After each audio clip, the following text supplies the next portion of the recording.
guys, in this video I am going to show you how to enable email notifications on replies to threads that you've posted in the Couchsurfing application.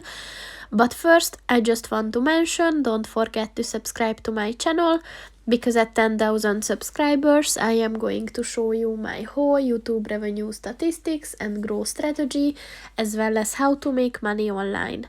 Let's jump into it. First of all, open the application on your phone and then click on the account button at the bottom of the page on the right. And then scroll down and click on the notification settings button. And then scroll down and look for the local discussions section.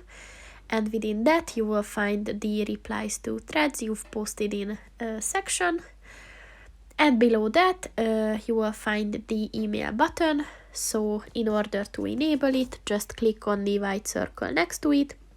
And once it turns black, the notifications are on.